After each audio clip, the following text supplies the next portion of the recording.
Hi, this is Neil Satin, the host of Relationship Alive. I just wanted to take a quick moment to say that if you find this podcast helpful, please consider making a donation to help support the podcast. You can do that by visiting neilsatin.com/support or texting the word support to the number 33444 and following the instructions. And you can choose any level that feels right to you. Thank you so much in advance for your help in ensuring that this podcast can continue. I also wanted to mention that if you haven't picked it up yet already, you can grab my free top 3 relationship communication secrets. These are communication tips that you can incorporate easily into how you communicate with your partner, and they're based specifically on things that will help you grow closer and more connected to your partner, even if you're communicating about something challenging. You can get that by visiting neilsatin.com/relate or texting the word relate to the number 33444 and following the instructions. All right, on with the show. Hello and welcome to another episode of Relationship Alive. This is your host, Neil Satin. Well, it has been a privilege to have back on the show Harville, Hendrix, and Helen LaKelly Hunt, who are back here to resume our conversation from way back in episode 22 about safe conversations and imago and all of their work around how to have an amazing, thriving, conscious relationship. Their classic book, Getting the Love You Want, A Guide for Couples, is a must-read in terms of thinking about how to make your relationship better and how to make it even more amazing if it's already going pretty well.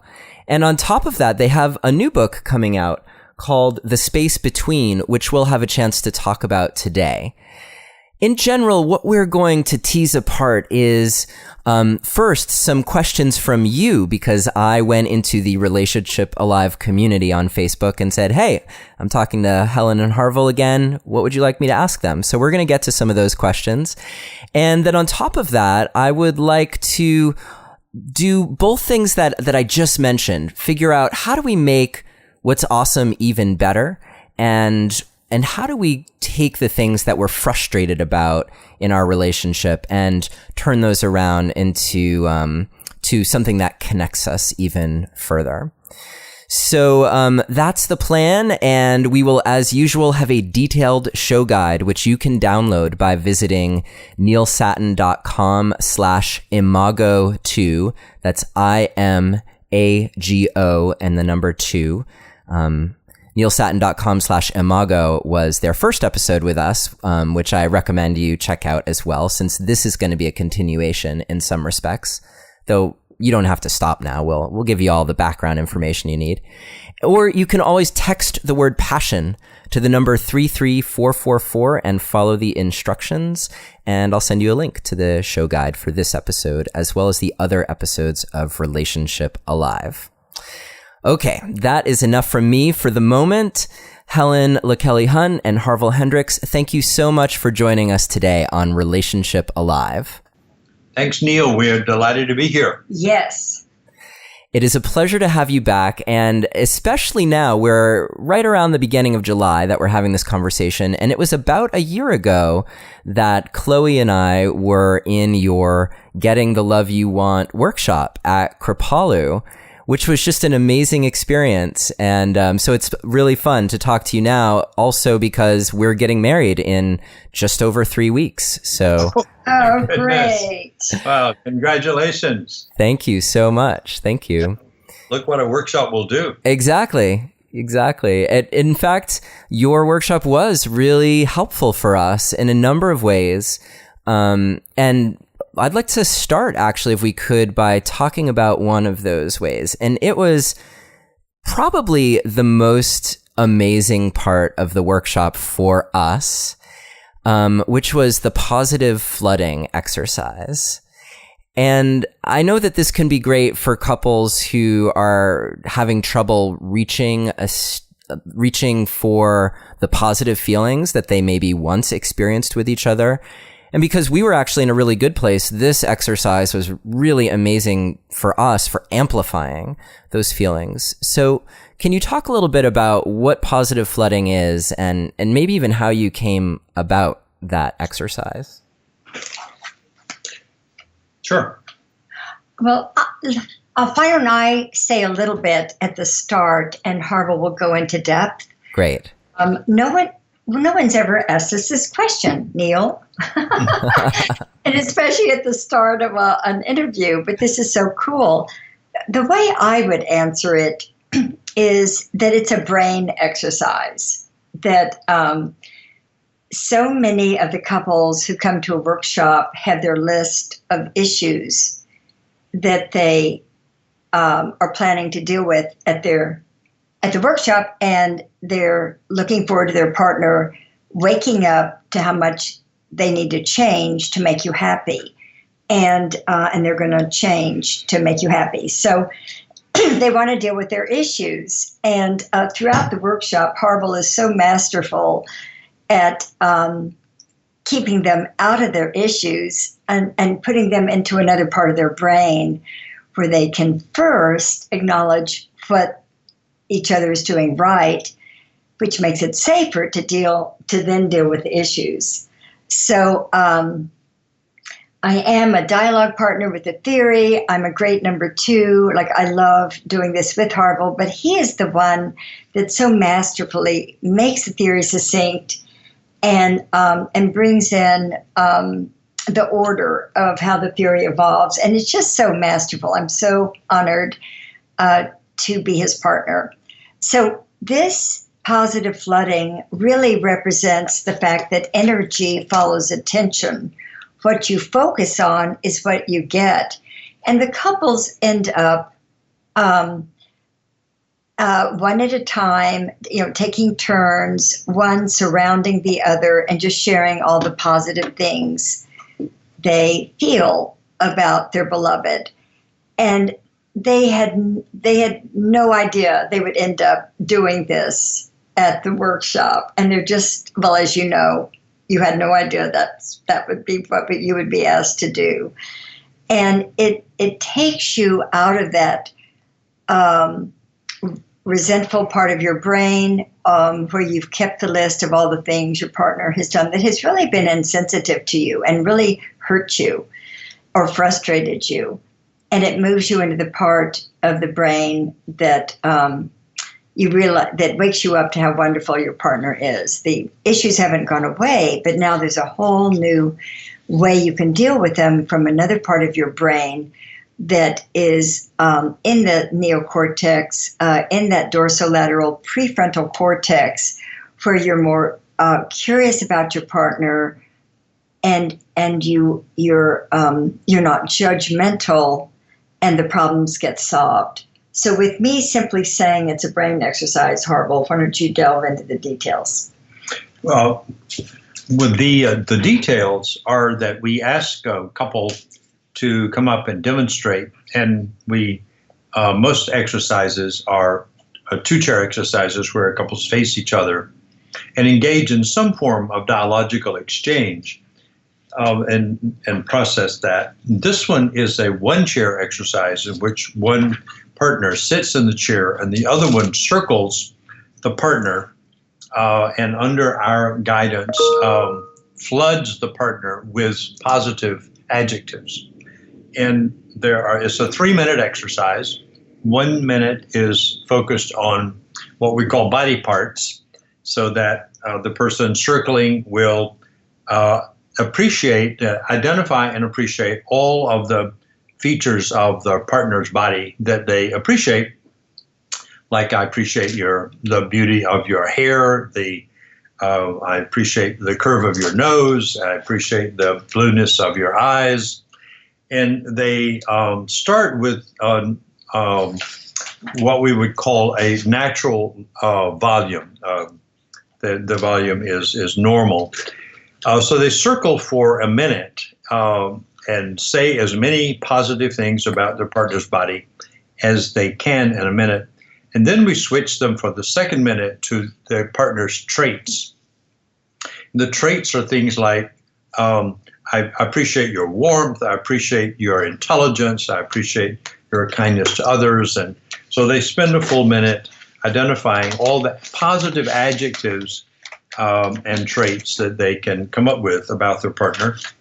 And then we call time. And the third minute they shift into immediately has to do with events or things the partner has done, behaviors the partner's done that they appreciate. And let me go back and say, on the second round, we asked the partners to raise their voice so that they would move from "I appreciate your body" to "I appreciate how warm you are." And then when they get to behaviors, which are things the person has done, like brought them chicken soup when they had flu, or was kind to my mother at Thanksgiving, they raise their voice again. And this time they're up to, "And I appreciate the time when we were at Thanksgiving and you were kind to my mother." So they're nearly to the shouting point. And then when they finish that round, they come around and stand in front of the partner, and we ask them to sort of begin to sort of squat up and down, and finally to leave the floor and yell at the partner at the top of their voice, "I can't believe I'm in a relationship with," or if they're married, "that I'm married to a person as amazing as you." And they say, "I love you, I love you, I love you, you're wonderful, you're amazing," and so forth, for as long as they can. So it takes about 3.5 minutes to do this exercise, and then they switch and the other person does that. They end the exercise also by standing, and by this time, of course, they're into amazingly intense energy, and they stand and they give each other a full 1-minute hug in which they calm down, and then they switch and do it again. So the rationale for this, there are basically two rationales. The positive rationale is that we walk people through the workshop by exercising what we call their sympathetic and parasympathetic nervous system, the two sides of the nervous system. The sympathetic side is the one that is active, and the parasympathetic side is the one that is calm and quietens down. So we want people to do intense work in which there's a lot of energy, and then they may do an exercise later on that's very quiet, in which they share an appreciation or a caring behavior. But we do both of those. Also, at the end of the exercise, of the jumping up and down at the end, the reason for the hug is that it also shifts from the sympathetic to the parasympathetic nervous system. As they settle down, they're breathing together. They're now holding each other also in a full body hug. And when you do that for that long, you activate the neurochemistry of oxytocin, which is a bonding chemical. And if you activate that chemical when you are in a positive place, it amplifies the feeling of being connected to this person at the neurochemical level. You're touching them physically, so you get a neurophysiological sensation plus a chemical sensation, plus you've just heard verbal positive connections, and you've also, in looking at each other during this time, your eyes change from a glare to a gaze, which means your pupils are larger. So with all of the factors of the senses, thinking, feeling, touching, and movement are all being activated at the same time in a 3-minute exercise. And all of that is in service of bonding. And we have, I'm so interested that that was a high point for you. We started it many years ago, which is the second rationale, many years ago, as a counter to people's experience of negative energy. And it was, at that time, a kind of an experiment to just have people have the memory of intensity connected to positive exchanges instead of the memory of intensity connected to negative exchanges, so that the brain could shift from always responding to intensity with apprehension. It can now respond to intensity with with anticipation and appreciation. So we wanted to give people different memories with intense energy. And so that was the reason for doing that. And it also countered a exercise that we often did in the workshop many, many years ago. We called the container, in which the whole purpose was to get people to get their negative feelings out. But it turned out that that exercise of getting negative feelings out was counterproductive, that people left that experience with bad memories. And that we learned as we were beginning to abandon that, we learned through a few articles that began to come out that across the spectrum of mental health and therapy, there were questions about the value of venting, and especially venting negative feelings for therapy. There had been a period in which, in therapy, in which the catharsis, which was a word that Freud used and was a part of the analytic tradition, that catharsis, not necessarily intense catharsis, but expressing emotions, was supposed to be therapeutic. It was encouraged, and people were going through healing through catharsis.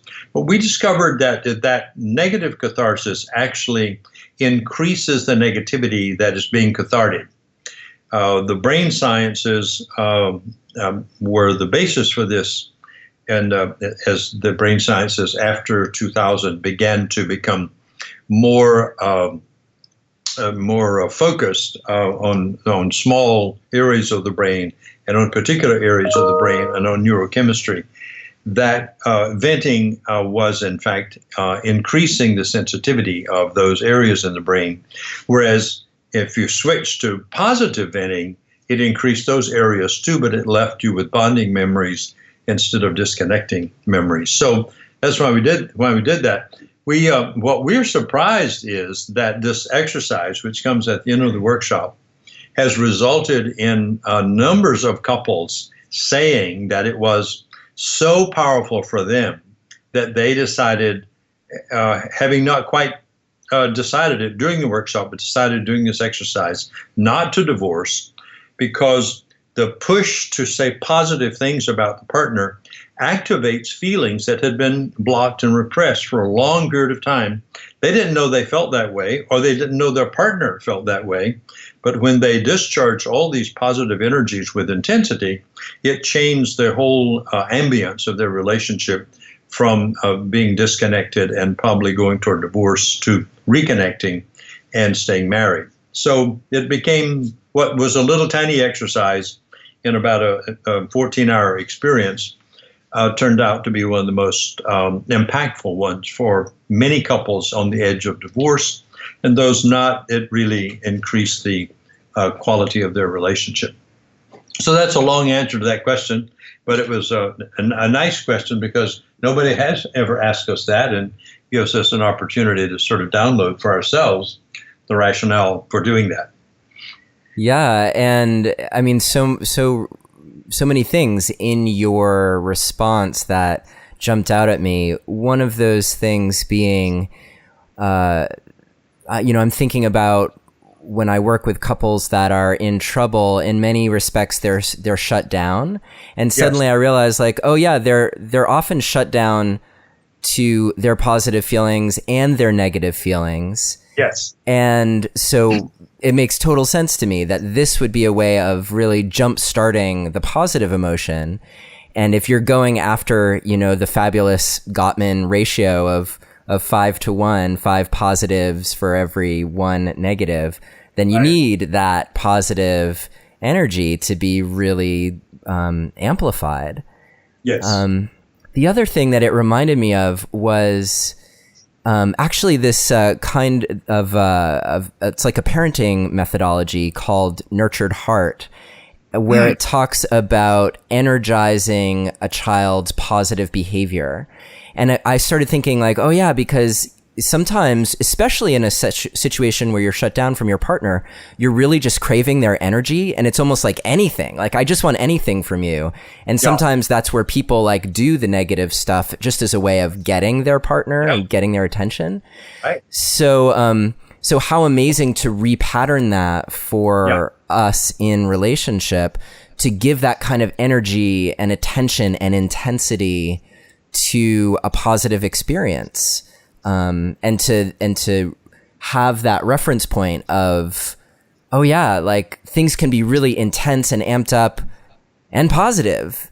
In fact, for me and Chloe, that was one of the most fascinating things, was that experience of yelling at each other, or, you know, it's one at a time. So in the demonstration, she was yelling at me her love, and how powerful it was to be yelled at, but have it not be about having done something wrong or messed up or, you know, whatever it is, to like have it be something really positive. I mean, it must be a lot like how athletic teams feel when the crowd cheers, you know, after they get a goal or something, or basket or something like that. Yes. And so it really felt that way, like, wow, it just impacted me so deeply. And on the flip side, also the experience of yelling my love and affection with that intensity was new for similar reasons. And it also gave me the experience of like, wow, I love that big. Like that big that I can shout at the top of my lungs how much I love. Yes. Yes. Yeah. And the fascinating thing about this that we are also learning from the neurosciences is that whatever you express, you also experience. So when there's a part of your brain, of our brains, that is, I think the simplest way to put it is, a part of our brain is self-directed and self-knowing. And so when you yell and you're using your upper brain to do that, and it triggers your emotions, the part of the brain that is self-centered and only receives messages from the brain is experiencing yelling at your partner as though you're yelling at yourself, so that you receive all the positive energy. Your own neurophysiology and your own neurochemistry receives all of the energy that you're discharging towards your partner. So it's like a twofer. For one yell, you get two impacts, one on the person outside and one on your own psychochemical system. So we also, know that the opposite is also true, that when you yell negative images, negative energy at your partner, especially if it's charged, you do the same thing, that your brain reacts to your own negative yelling in the same way your partner reacts. Namely, it triggers the vagal net, which is activated as a result of signals from the amygdala in the brain, which is that part of the brain that is sensitive to danger. It triggers that vagal net and also the neurochemistry of cortisol, so that you receive what you give. And so we put that in a little aphorism, that whatever you do to others, you do to yourself. But this is not, you know, in the New Testament, I think there's a scripture about whatever you do to others will be done to you.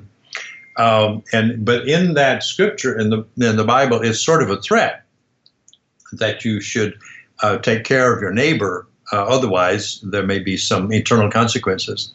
But what we've learned is that it may not be that at all. It could be that Jesus was aware. It wouldn't be surprising if he was God for him to know that whatever you do to others, you do to yourself at the same time, and nobody else has to do it to you, because you achieve the outcome, whether it's positive or negative, by your own action. So what we push, since we don't promote ourselves as this is a spiritual practice, although we think it is, that what we do promote, that when you do this, you benefit from it. Now, one of the things I just got to pick up from you, so it's a learning point. You mentioned something about the responding to the alternation, taking turns. It just occurs to me, Helen, what a different way this exercise might be done is for the two people to yell at each other at the same time. That they say, I can't believe it. You are amazing. Then you say, you're fantastic. And I say, it's amazing. So we might, I just picked that up, that to simultaneously do it may have a similar or better benefit than alternating. I don't know, but we could experience and get couples to give us feedback. I wonder. You're welcome. And that's fascinating. Because I can see, like, having experienced it, the benefit of just, being one or the other, sort of like taking it all in. But I could almost see like a next step when you think about like couples that maybe escalate by yelling at each other, you're an asshole. No, you're an asshole, that sort of thing. Like once they've had the experience of flooding, to take it to that place of like, you're amazing. No, you're amazing. And like it could be really amazing. I think Helen and I do the flooding in a kind of, in another way is people ask, well, how do you integrate this into everyday life? And what we do is neither one of the two things we're talking about in our everyday life, but it's more like one or two sentences at a time. When we see each other, we may say something really intensely positive to each other just as a sentence, and then either hug or go on, or we're busy, but it's just kind of inserted in. But the point is, because the point is to direct intense positive energy at your partner on a regular basis. And the rationale behind that, we're beginning to discover. And I say beginning because I think it's been, we discovered it's been true all along. The important part about the architecture of our minds is memory. And what you want to do is create memories so that when you see each other, your memory base is, oh my God, this person in the room loves me, and I'm really safe with this person. Instead of when you do all kinds of negative stuff, your brain sees this person and goes on alert because you remember the hurt. So you want to build a repertoire of memory, not to counter the negatives, but it will do that anyway, but to simply build that up as the storehouse. And memory is so important in relationships, more important in all relationships, because it's memory that we have. That's our inner world. It's basically a storehouse of memories in the amygdala and the hippocampus as a result of the quality of our interactions with other people and other things in the outside world. So when you get that clear, then the question is, what kind of memories do I want Helen to have of me? And then I'm responsible for making sure she has those memories. And if I don't think intentionally about that, then she'll have the memories of my reactive behavior, in which I trigger her cortisol and her amygdala, rather than memories of positive behavior, in which I trigger endorphins and the parts of the brain that experience pleasure. Yeah, I like that way of articulating. It seems to touch into the idea of creating a vision for your relationship, but I could just see that as being a really great way to reflect on that question of what direction do you want to be responsible for in your relationship. If you're saying like, what are the memories that I want my partner to have of me? Well, then that casts an interesting light on some of the things that we do, whether it's the ways that we're so caring or the ways that we're careless. Yeah, exactly. And we have the power to do that. We have the power to populate our partner's memory system with what we want them to know about us. And we can't do that by telling them how we'd like them to think about us. We have to behave so that, because the brain organizes and remembers behaviors that are emotionally intense. It records everything according to the brain scientists, but you can't access, or the things you can most easily access are events that are connected to intense emotion. So if I want Helen to have memories of me as a caring person, somebody she feels safe with, wants to be around, looks forward to being with, and when I walk into the room, she relaxes instead of tenses up. I have to create those memories in her mind. she can't do it because she can only create memories out of her experience of me. So I have to provide those experiences. Yeah, I want to just point out to you listening that if you're interested, obviously we're talking about this whole backdrop of creating safety in your relationship. And we've had a lot of episodes about that. But in particular, if you want to go into the science of that, I do recommend episode 34, which is called The Science of Safety with Steve Porges, where he goes into detail about his polyvagal theory and how that plays out in terms of how you feel with your partner, whether you feel safe or not. And that's so important. I'm wondering, So I want to make a record of that. I'd like to hear Porges's thing. Is number 34? Episode 34, yeah. And I can send you a link for that. I'd love to have that. Yeah. Yeah, I'd appreciate it too. Yeah, we quote him all the time. We'd love to hear everything he has to say. Absolutely. What we discovered when we discovered him, which is now about 5 years ago, and I think he sort of showed up in the culture about 5 years ago out of the clinic, or at least it was the first one or two panels that he was on, and one of them we were on, right, in which we heard him and realized this guy had established the neurophysiology of the theory of safety that we'd been espousing for years, and assumed that all this impact on the brain. But we had, since that material had not been invented, about the micro details of that, we of course couldn't do that tracing. But he gave the roadmap, and so we are trying to absorb everything. So Porges, we think, is one of the great contributors to understanding human relationships.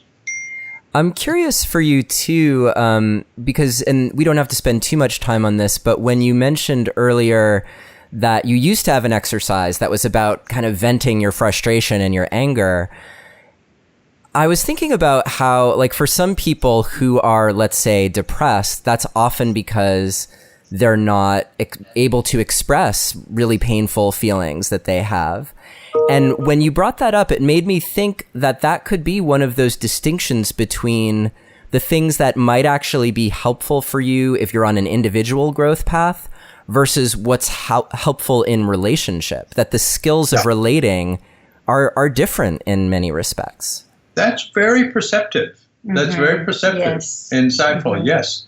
Just that in a private session where you don't have somebody else to absorb your negative energy, that you might do the Gestalt process of putting them in a chair or just saying it to your therapist and be able to push into the feelings you blocked.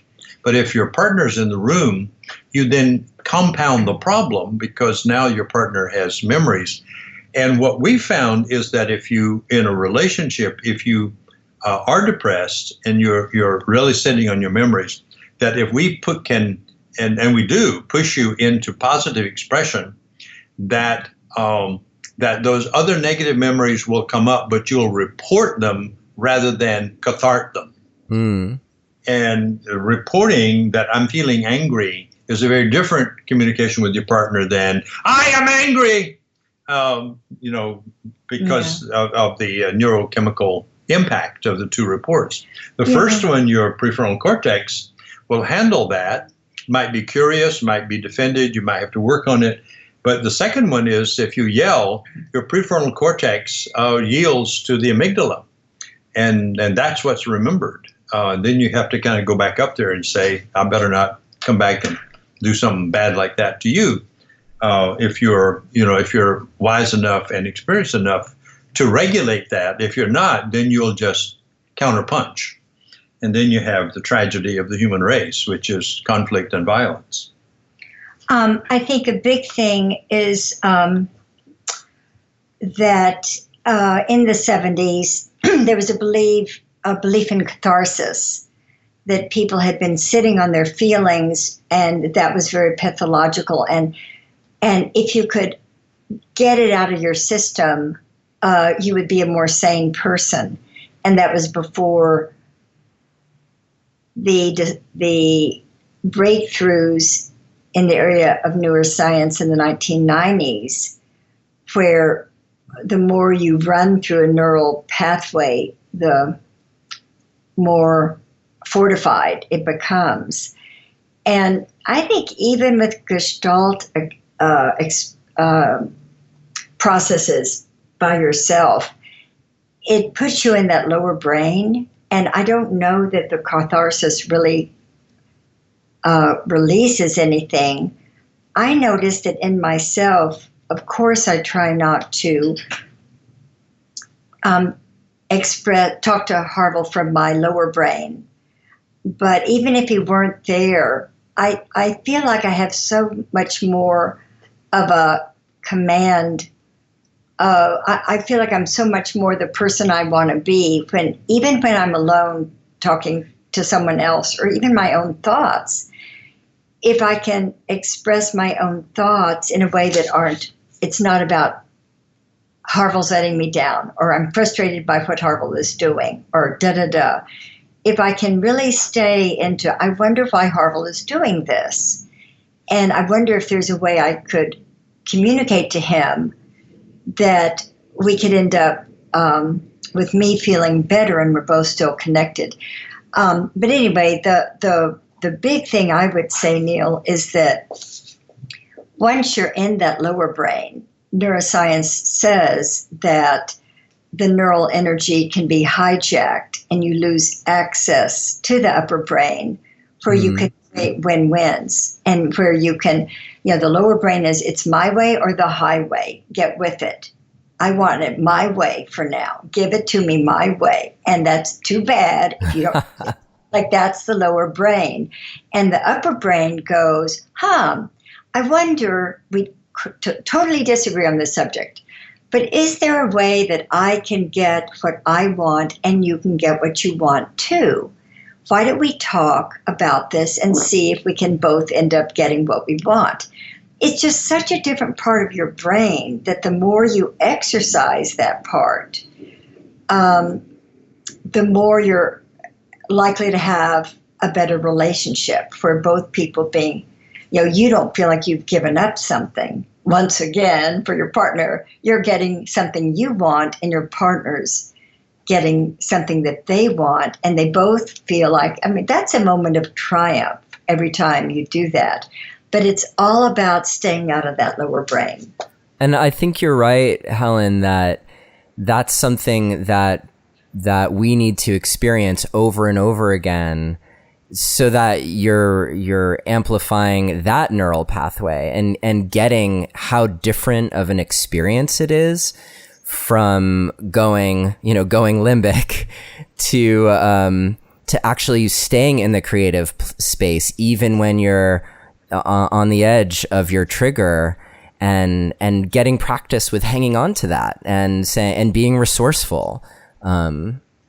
It seems like there's a lot of profound growth that comes from that. And it reminds me of your behavior change request, that way of turning a frustration around into something that's actually positive.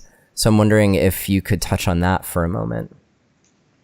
Well, you want to comment on that? No. So yes. So what we want to be clear about with couples is that it is necessary to deal with your frustrations, especially those that are emotionally charged, because we now know that there is a pretty much of a one-to-one correlation between a trigger that is emotionally charged and need unmet in childhood.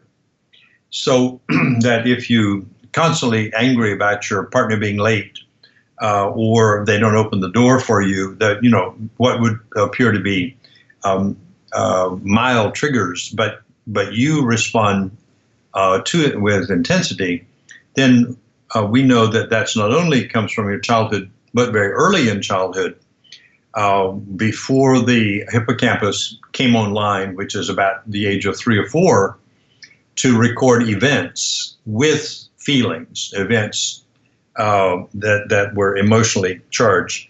But prior to that, you have basically emotional memories housed in the amygdala instead of the hippocampus, which the amygdala does not record events. when the amygdala experiences an emotion, a trigger and an emotion, if there is a correlation with an event, it then activates the library in the hippocampus so that those two get connected. But most of the things that have emotional intensity do not have a correlating memory in the hippocampus because it happened before the hippocampus came online. So so it's really important that those be taken seriously. So instead of the cathartic method, what we have helped couples do is identify the behavior that triggers you, and we call that a frustration. Identify that behavior. It's like you were late, a partner's late, or you left the light on, or even innocent things like you left the cap off the toothpaste, whatever triggers you. And interpret the frustration as a wish in disguise, that the frustration is not just a negative energy pool. The negative energy pool is there because a need was not met, and that there's a desire for a need to be met, namely that you be on time, namely that you are orderly in the bathroom, for whatever reasons that have to do with your childhood. That's the need. So what we ask couples to do is to do a structured process that is based on the template of it is the dialogue process, mirroring, validating, and empathizing, which they identify the frustration, change it into a wish, and then ask for three things, three behaviors, any one of which would be a response to the wish. And we give three because what we learn is that what you need from your partner, to which intense emotions are attached, is something your partner is going to have difficulty giving, because your partner shut down that part of themselves in their childhood that they would need access to respond to your unmet childhood need. So if you give them, say, I want you to always be on time, or whatever, and they only have one choice, then often the partner fails. But if you give them three choices and ask the partner to pick the one they know they can do, but it would require a little stretch, then the partner who shut down that part of themselves that the needy partner needs from the partner, that part of themselves as a resource for their partner, can begin stretching into that, because that part of them that was shut down in their childhood is a part of themselves that they need in order to have a fully functioning psyche. Like in my case, my feelings were shut down in childhood. And so guess what? I married somebody who wants me to be emotional. And like, you got to be kidding. I don't do emotions. I send cards, letters, and I can hug you, but don't ask me to cry, to be, intensely emotional. Well, Helen wanted emotion. So once you know this theory, you know that I married her because she would ask for that. She married me because she knew I didn't have it, and that she needed it because of her childhood. So when she asks me for it, it becomes a gift, because as I stretch to give her that, I activate, like in the flooding exercise, I activate the unexpressed positives that have never been done. And I grow that part of me into being an affectionate human being, expressing my love with emotion rather than just with behaviors. And that grows me into my wholeness, and also at the same time satisfies Helen's need to have an emotionally available partner. So that exercise is really transformative, and it's the most challenging thing that we do, because it assaults the point of the impasse between most partners. That's the impasse, is what I need the most is what you're least capable of doing, and vice versa. What you need the most is what I'm least capable of doing, and therefore we're going to sit here for 5, 10, or 15, or 20 years, or get a divorce, or fight over this, or go our separate ways in a parallel marriage, because that won't yield until it's changed. So it's a very powerful exercise. And Helen, you look like you want to say something about it. No, Just you explained it very well. I'll add though, if since you asked, that learning to ask for what you want, I think, is the biggest problem in a relationship. Yeah. And also asking with what we call sender responsibility, which means kind tone of voice, kind look in your eye, respectfully asking, and communicating in a way that increases the likelihood that your partner will get curious and agree to do it. And turtles are terrible minimizers, or let's put it, well, usually one person in the relationship who tends to contain their feelings, they're terrible at asking for what they want because they don't even know. All they know is something's not right, but they don't even know what they want. And so they really have to cultivate it. And the other person in the relationship who may be the more expressive, talkative one, they're terrible at it too, because they too are sort of wordy and can't be succinct and usually can't be pleasant about making their request in a way their partner will want to do it. So it's a practice. That's what you should do on the Sabbath every day, is practicing asking for little tiny things, so that you can get better and better and better at it. Because I believe that everyone is married to someone who's longing to be a hero or shero in their life. They want to come through for their partner, but with all the negativity, it beats them down.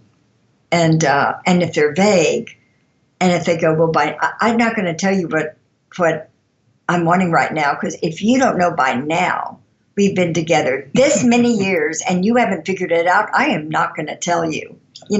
That attitude, that the partner can't come through for them, but they want to be a great lover. So it's a way that both people collaborate in a relationship that has gotten stale. Yeah. And Helen, I want to appreciate the fact that you, and I don't do this, you keep reminding everybody about sender responsibility. And that's one of the big, among many things that you bring into memory, that the way you talk, and the other phrase you have is the way you talk about it is important, not what you talk about. That's how you say it, not what you say. That the sender responsibility, even doing this exercise, you can't just be your naughty self.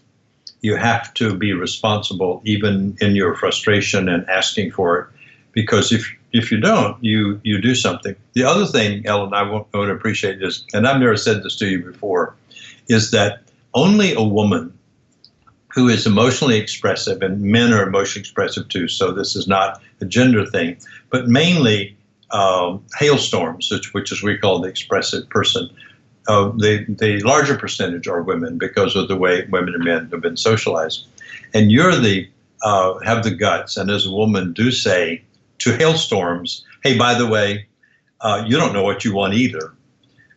Because it's often been, it's sort of a cultural cliche that women are more relational than men, that they are more in touch with their feelings than men are, and therefore men needs to get in touch with their feelings. And Helen says, well, you know what, that's a myth. Women may be in touch with their angry feelings, but they're not in touch with their desires. But they're lousy at communicating it in a way that engages their partner. Yeah. They're just, and all the expressive one can see is how the one who's not expressive, like they're like a robot, like their computer. Well, who wants to be married to someone like that who's not feeling? But then they don't see that they too don't know how to engage in a simple way that empowers their partner to succeed. I just had the other images. One is a robot whose feelings aren't there. The other one is a robot with a blown fuse. I love your suggestion too, Helen, around like finding small things to request that don't have the charge to them, but just see if you can practice with intention, knowing like, okay, I'm going to request this very simple thing, to see if you can. And it might not even be about the request being fulfilled, but it's more about the practice of, can I make a request in a way that doesn't have a big charge attached to it, and where I can even be a little outcome neutral about it. Yeah. Just to go through the practice of converting the frustration into the wish. Right. And that's a really hard thing for people to do.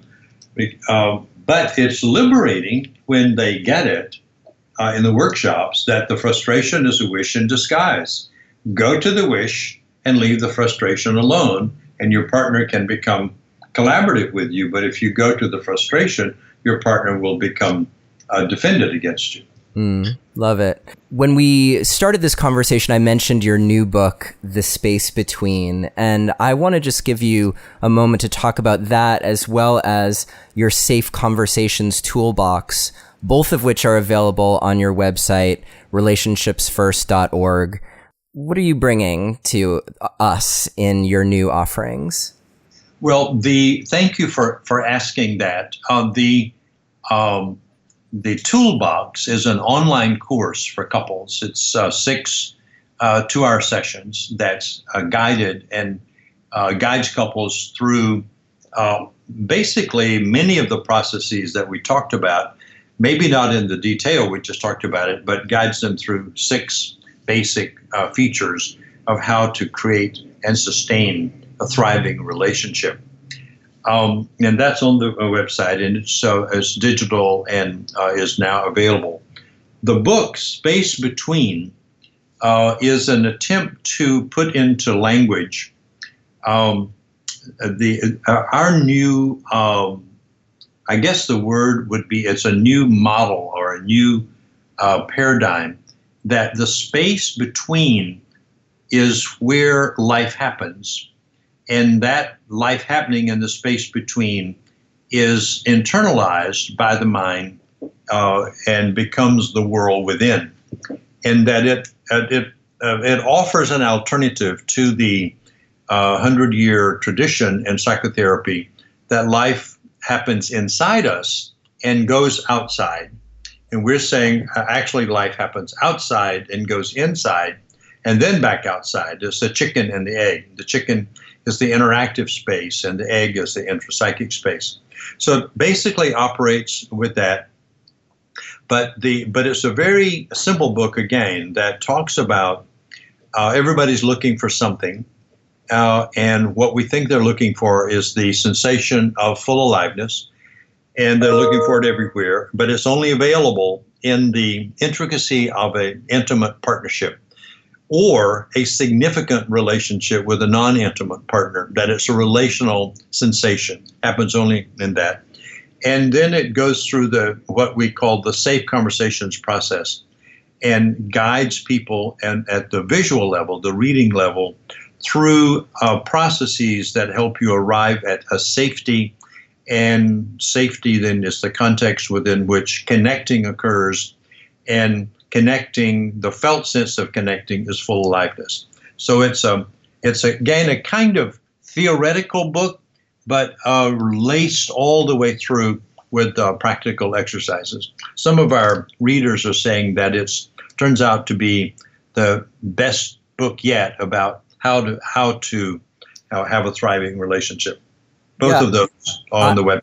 I love, of course, Getting the Love You Want, and there's so much in there that one thing I really appreciated about The Space Between was how distilled it was. And Helen, earlier you mentioned the ability to speak succinctly, and I think that book really benefits from that by taking some of these core practices that you offer people and giving them a way through this much more condensed book to experience that for themselves without being intimidated by too many pages, let's say. Yes. Right. Yeah. I have that tendency to be to have too many pages. The other thing to say about these two is that these are part of our not-for-profit work of bringing safe conversations to the culture, so that all the money that comes in from this book and from the online course goes back into the infrastructure to distribute more safe conversation products to the world. Well, I want to take this moment to extend to both of you so much gratitude for taking the time to be with us today on Relationship Alive. I hope we can have you back again at some point in the future. And you're doing the good work to help us evolve the way that we relate to each other. And as you mentioned in the space between, it's so clear that as a culture, we need that right now more than ever. So thank you both, Helen and Harville, for being here on the show with us today. Well, Thank you, Neil, for having us again. Yes. And if you think we have anything else to say, call us and we'll have another talk. And enjoy the Maine woods. Yes. And enjoy the Maine woods. We will do it vicariously. All right. Thank you so much. And as a reminder, we will have detailed show notes for today's episode. To get them, all you have to do is visit neilsattin.com/imago2. That's IMAGO and then the number 2. Or you can text the word passion to the number 33444 and follow the instructions. And I'll send you a link to the show notes for this episode as well as all our other Relationship Alive episodes. Thank you for listening to another episode of Relationship Alive. If you like what you've heard and want to make it easier for other people to find out about us, please take a moment to subscribe to our podcast and to rate and review us on iTunes. If you have questions or comments or want to continue the conversation, you can always join our Relationship Alive community Facebook group. And for more information about today's episode, visit us online at neilsattin.com/podcast. Or you can always text the word passion, PASSION, to the number 33444 for more information. Finally, do you have a burning question that you're hoping we can have answered here on Relationship Alive, either for a future or past guest?